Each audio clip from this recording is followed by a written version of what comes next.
किसी गांव में एक बूढ़ी दादी माँ अकेली रहती थी।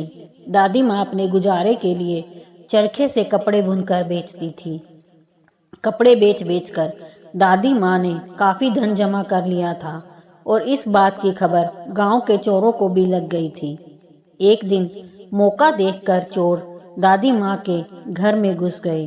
रोज की तरह उस दिन भी दादी माँ घर के सारे काम से फुर्सत होकर चरखे पर सूत काटने कमरे में गई तो उन्हें पर्दे के पीछे जूते दिखाई दिए।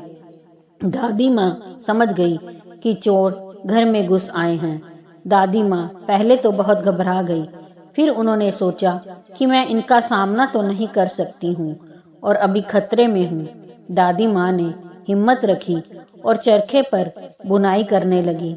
दादी माँ जिस कमरे में काम कर रही थी वहां एक पुराना लैंप रखा हुआ था। लैंप को देखकर दादी माँ को एक आइडिया आया। दादी माँ ने लैंप को देखते हुए कहा, अरे लैंप, क्या बात है, आज तुम मुझसे बात क्यों नहीं कर रहे हो? अगर तुम नाराज नहीं हो तो मेरी बात का जवाब देना। यह सुनकर चोर डर गया कि पता नहीं दादी क्या पूछेगी इस बात करने वाले लैंप से। दादी माँ ने चालाकी से पूछा, तुम्हें भी लग रहा है कि इस कमरे में कोई और भी है? लैंप को खामोश देखकर चोर ने कहा, हाँ। अब दादी माँ को पूरा यकीन हो गया कि कमरे में चोर छिपा है। दादी माँ ने चालाकी से फिर कहा, चलो आज तुम्हें अपनी जवानी की मजेदार कहानी सुनाती हूँ। चोर भी चुपचाप सुन रहा था।